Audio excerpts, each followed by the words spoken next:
네, 이재명의 스나이퍼 김사랑 씨 모셨는데요. 자, 뉴스버스 압수수색 당했어요. 이거 의미가 크죠. 아, 이거 엄청나게 예. 이게 지금 한동훈 비대위원장이 출마 때문에 이게 다 묻혀졌는데 우리 그 윤석열 대통령이 지금 당선된 거는 진짜 천원이에요. 그러니까 민주당 쪽에서요 얼마나 많은 공작들을 했냐면은요. 그 공작팀이 이제 3개인가 4개로 쪼개져 있잖아요. 하나는 뭐 김만배, 김학림, 그 대선 조작. 그리고 하나는 민주당 당 전체가 움직인 TF팀이 움직인 대선 조작.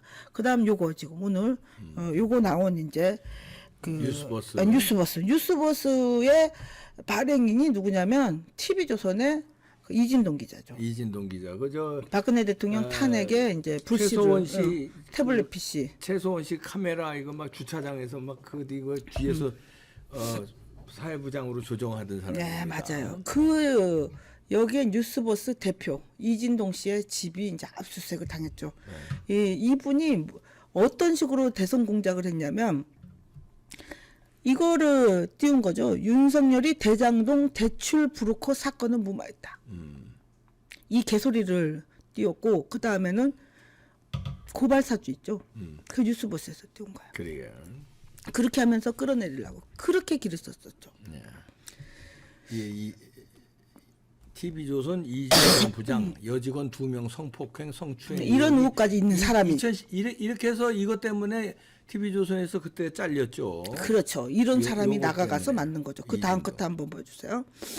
근데 이 뉴스버스 이 대표 이진동이가 김만배와 수차례 통화한 뒤에 허위 의혹을 보도를 했다 이렇게 된 거예요. 나는 처음에 이 김만배하고 왜 이렇게 통화를 했는지 처음 제가 몰랐거든요. 김만배하고 이진동이가 한국일보 기자로 처음에 같이 있었대요. 얼마나 절친이냐면 30년 지기래요. 그리고 또 뉴스버스가 내가 지금 와서 얘기를 하는 건데 대선 때 저를 찾아왔었어요. 뉴스버스에서. 뉴스버스가 기자가 저한테 전화가 왔는데 모르는 전화를 받았는데 뉴스버스를 나는 이상하잖아요.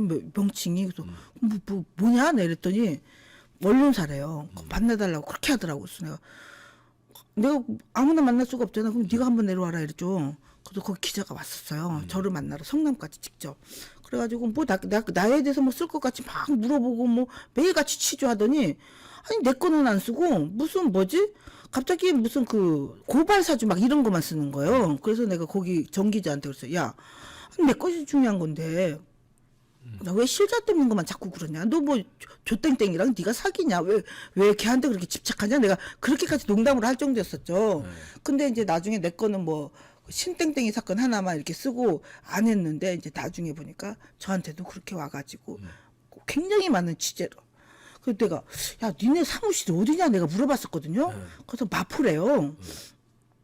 마포? 그러니까 난 갑자기 마포라고 그러니까 김무성이 마포 포럼이 생각나가지고 기자가 있냐고 그러니까 꽤 있대요. 그 언제 생긴 언론사냐 이랬더니 그 해인가 생겼대요. 근데 뭐 애들이 움직이고 월급은 괜찮게 주냐니까 괜찮게 준대요. 그래서 아니 그럼 이 돈들이 다 어디서 나지? 그러니까 처음에 생각으로는 마포? 뭐 김무성이 뒷돈 대주나? 난 뭐 그렇게까지 생각을 했었거든요. 마포에 사무실이 있다고 그러니까. 근데 알고 봤더니 이게 어쩌면 이제 김만배의 저수지에서 나온 돈이 것이다 이렇게 보는 대장동. 왜냐하면 김만배와 수차례 통화한 뒤에 이 허위 의혹을 보도를 했고 실은 여기 뉴스버스에 있는 사람 중에 하나가 화천대유의 고문인가로 있었어요. 언론, 그 언론인도 있어요. 거기 화천대유 출신 언론인도요. 신땡땡이라고 있어요. 그러니까 그 중간에 화천대유 고문까지 있을 정도면 그 보통으로 연결된 게 아니잖아요. 뉴스버스에 있는 사람 중에 한 사람은 화천대유 고문으로 있는 언론인이고 그 다음에 김만배와 그리고 그 이진동이가 서로 절친이고 그러면서 또 통화하고 그러면서 통화를 한 다음에 이 허위 보도 이거를 해가지고 했는데 돈들이 그때 막 넘쳐나게 보이더라고 걔네들이. 기자가 오면 기자가 나한테 막 밥 사겠다고 하고 그러더라고. 야, 또 뭐지 신생이라면 어디서 이 광고비도 따오기 힘들 텐데 도대체 돈이 어디서 나나 이렇게 생각을 했었는데 보니까 만배. 만배잖아요, 만배. 또 그럼 이게 대장동에서 나온 거 아니에요? 튀기는 사람입니다. 그럼요, 만배와 30년 지기래. 그 다음 것 한번 보여주세요. 이 기사를 이제 터트린 거죠, 이제. 그리고 얘가 또 나갔던 데가 어떤 데냐면, 이재명하고 가까운데, 이 주진우 라이브. 이런 데로 계속 나간 거예요. 이진동 뉴스버스 발행인이 윤석열 고발 사주 의혹을 취재원 이러면서 이제 가가지고 이제 자기네가 이제 맞다는 식으로 계속 언론 플레이를 했댔죠. 이제 이때 당시가. 올려봐주세요.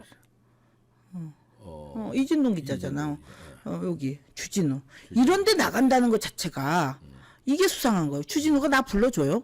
평생 가봐요. 나 불러주나? 이거 자기네 쪽이라야지 불러주는 거 아니에요? 얘네들은? 예, 그 다음 컷 한번 보여주세요.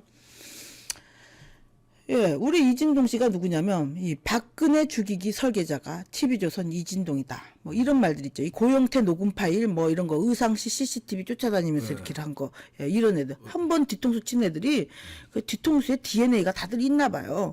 그리고 지금은 이제 그 박근혜 정권을 끌어내려 봤으니까 이제 또 윤석열 정부를 끌어내리려고 하는 거 아니야. 이 탐사보도 뉴스버스가 이제 해가지고 손준성 대검 수사적 대검 이 검사가 김웅에게 유시민, 최강욱, 황희석 등 여권 정치인에 대한 형사 고발을 사주했다고 하는 이거를 뉴스버스가 대대적으로 이거를 쓴 거죠, 이제. 어쨌든 이 건에 대해 가지고서도 대선의 허위 보도 의혹으로 뉴스버스가 이제 이진동의 집을 압수수색 했는데 그것만이 아니에요. 이 김만배가 언론사 이제 기자였었기 때문에 기자들이 많이 그 매수를 했었잖아요. 거기에 전 경향신문 전 현직 기자도 있어요. 얘들도 똑같이 뉴스타파가 떠든 것도 있었고 경향신문이 떠든 것도 있었고 막 그러잖아요.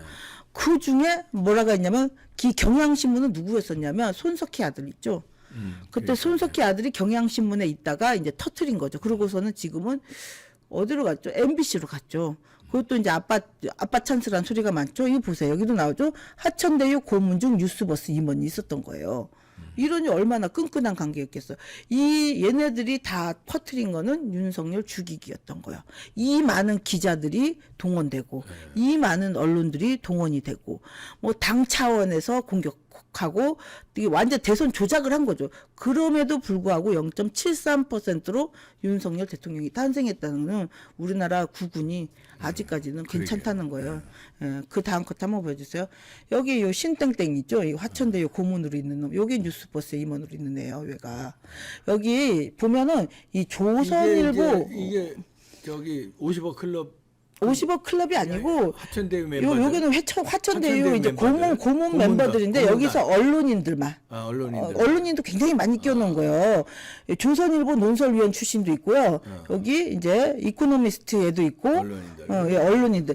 그래서 제가 그렇게 이 대장동 사건을 들고서 온 천지로 돌아다녀도 제 기사 하나를 써주는 놈이 없었던 거예요. 이게. 저기 보면 돈도 어마어마하게 이렇게도 다들 이렇게도 다들 받은 거죠. 이제 요게 얘가 지금 뉴스버스의 임원으로 있는 애였었던 거죠. 화천대유 고문. 고문 출신. 예, 고문 출신인 거죠. 이제 이런 애들이 임원 출신이죠. 그 임원 출신이 화천대유에서 고문을 한 거죠. 그러니 대장동 기사가 하나라도 나요? 제가 가서 아무리 들이대도요, 제 거 써주지를 않더라니까는요. 이런 상황들이 있었던 거죠. 이제 이런 무시무시한 사건들을 겪으면서 언론인들 그러면서 그 뭐죠 한겨레 9억 나오고 한국일보 몇 억 나오면서 이 돈도 어마어마하게 뿌린 것들이 나왔잖아요. 그래서 지금 한동훈 비대위원장이 두 번째로 척결을 해야지 될 거는 이 가짜 뉴스 그리고 돈 먹은 언론인들. 그러면서 그 방송을 신뢰를 하지를 않게 됐잖아요. 대한민국 국민들이. 그렇죠. 유튜브로 신뢰하게 됐고. 이래서 이 대선 공작에서 이 살아났는데 이 뉴스버스 이것도 굉장히 큰 그러니까 박근혜 탄핵에 그 앞장섰던 애들이 또다시 윤석열 죽이기 이재명을 당선시켜서 자기네들이 어떤 뭔가를 누려보려고 이재명 당선을 위해서 공작을 했었던 이 언론인들 이것도 조심해야지 된다는 겁니다. 근데 그때 이제 여러분들 기억나시겠습니다만 저 좌파들의 그 세작들 그 언론인들이 그러니까 뭐 JTBC 뭐 손석희 뉴스룸이라든가 MBC라든가 그렇죠. 경향신문 한겨레신문 그것뿐만 아니라 TV조선 이 조중동도 저렇게 이진동도 저때 TV조선이었다고요. 그렇죠. 간부였지. 그게 그렇게 해서 다 싹 넘어가는데 그래도 그때 그 아스팔트에서 그러니까요. 고생하면서 박근혜 탄핵을 막으려고 저 가짜 뉴스라고 외치는 사람들이 그때는 설령 가짜 뉴스에 속아서 그 진실을 몰랐다고 하면은 한번 속아서 알 거 아니에요. 그러면 그렇죠. 지금 저자들이 또 저렇게 뭉쳐서 윤석열 탄핵, 윤석열 죽이기에 저렇게 지금 나온단 말이에요. 근데 쟤네들은 일사불란해요. 그럼요. 메이저 언론, 그다음에 공중파 방송, 그다음에 뉴스버스 같은 저런 뭐 뉴스타파 무슨 뭐 저 서울의 소리 이런 애들 있잖아요. 유튜버까지. 맞아요. 이게 쭉 먹이사슬처럼 건네주고 터트리고 건네주고 터트리고 저들끼리 이렇게 팀을 이뤄서 하는데 그러면 그때도 태극기 세력이 외롭게 싸웠는데 그땐 조명을 못했더라도 지금도 태극기 세력이 그때 싸우던 멤버들이 지금도 싸우고 있습니다. 그럼요. 그럼 그 사람들의 귀를 기울여줘야 되는데 지금도 무시해요. 그 내부에 아니 우파에서 아니 그러니까요. 좌파는 적이니까 무시한다고 그래. 우파에서 윤석열 대통령이 정권을 잡았고 국힘당에서 그때 당했으면 이제 안 그렇죠. 당하려면 그 사람들의 귀를 기울여 줘야 되는데 아니 포용까지는 못하더라도 음모론자로 하고 아직도 내치고 아유, 안 그때 됐죠. 그랬기 때문에 당했단 말이에요. 근데 이번에 또 당하려고 그러냐 이런 얘기죠. 그 아스팔트 국민도 알기를 정말 뭐같이 하면 안 돼요. 정말 이 사람들이 있어서 지금 보수 정권이 다시 재창출된 거니까는요. 그 그때도 안에 그러더니. 내부에 간첩들이 많은 것 같아요. 국민의힘 정당 자체가요. 이번에 싹 물갈이가 돼야지 된다는 게 뭐냐면 안에 저런 이준석이 같은 놈들, 세보수계, MB 계열 이런 애들 너무 많잖아요. 이거 이번에 물갈이 싹 돼야지만이 저는 이제 이쪽에 있는 얘기들도 귀 기울여 줄 수 있는 새로운 인재들이 아니, 난 나올지 그때 않나 그 싶어요. 옆에서 들었는데 섬찟한 얘기인데 응. 이 TV조선에서 들은 거예요, 내가. TV조선은 우파 이제 방송이었잖아요. 그렇죠. 근데도 그전까지는 거기에 간첩들이 이진동뿐만 아니라 그렇다고 그랬더라고요. 이상한 이제 그러니까 박근혜 대통령 쓰러뜨리기를 위한 사람들이 있었어요. 그래서 통화를 내가 들었는데 누구라고 이름은 안 밝힙니다. 들었는데 박영수 특검이 되니까 뭐 형 동생 하면서 전화하더라고. 아 영수 형 뭐 어쩌고 그런데 그때 박근혜 대통령 탄핵 그 되기 전이에요. 그랬더니 아 죽여야죠. 그 막 특검으로 딱 임명됐어. 임명 박영수가. 아유 박근혜 죽여야죠. 이런 식으로 통화를 한 걸 내가 아까 옆에서 화천대유 고문에 보셨죠? 거기에 저기 조선일보인가 TV조선도 나와 있어요. 나와 고문에 있잖아. 나와 그렇게 있잖아. 있잖아요. 그러니까. 그건 화천대유 그게 고문으로 또 있는 거예요. 박영수 또 연결돼 그럼요. 있고. 다 연결돼 그래서 있죠. 박근혜 대통령 죽이기에 TV조선도 거기에도 저는요 이 있었다. TV조선 중에서도 뭐죠 기자나 이런 쪽 호남 라인들 있잖아요. 아, 호남 라인 많아, 호남 라인 이진동도 호남 아니에요? 호남이지, 박영수도 호남이에요. 호남이지, 목포. 여기에 지금 줄을 댄 애들은 이재명이 당선되기를 바라고 있었던 이 TV조선 내에서도 분명 호남 라인 애들은 많다니까. 거기다가 줄을 섰을 것이다 그러니까. 이렇게 보는 거예요. 그러니까. 여기 TV조선이 완전 우리 편이 아니에요. 아니야. 잘 생각해야 지금도 돼요. 이상하잖아. 지금도 그러니까요. 뭐 저 준석이 띄우고 요즘은 이제 준석이 맛이 가니까 좀 덜 띄우는데 얼마 전까지만 해도 준석이 계속 띄우잖아요. 그리고 지금도 한동훈 비대위원장이 준석이를 끊어안아야 된다는 소리를 며칠 전까지도 하더라고. 무슨 개소리를 해요? 그러니까. 망하려고 나라 망하려고. 아니 조중동이 아직도 그러고 있다니까. 아니 그러니까 그게 그 라인들이 나는 그렇게 있다고 있지. 보는 거예요. 예. 뭐 이렇게 호남을 폄하해서가 아니라 아니 이상하게 그, 까보면 아니 호남 이상해. 다라는 게 아닙니다. 그냥 그 이상하게 호남에 까서 보면 이게 그 세력들이 보면 호남이. 이준도도 호남이고 막 그러는 거예요. 박영수도 호남이고. 그리고 지금 화천대유 저 고문으로 들어간 애도 그거 어딘지 한번 그거 추적해봐야지 돼 이것도. 그러니까 자기네들만의 어떤 네트워크 막 이게 무슨 그 향후에니 뭐니 애들이 호남 쪽 애들이 끈끈하잖아요. 그래서 이것도 그때 TV 박근혜 조선이 대통령 탄핵에 주요했던 언론인들이 지금도 또 이렇게 카르텔 형성해서 윤석열 대통령 죽이기에 이게 언론의 나서고 난이에요. 이게 언론의 난.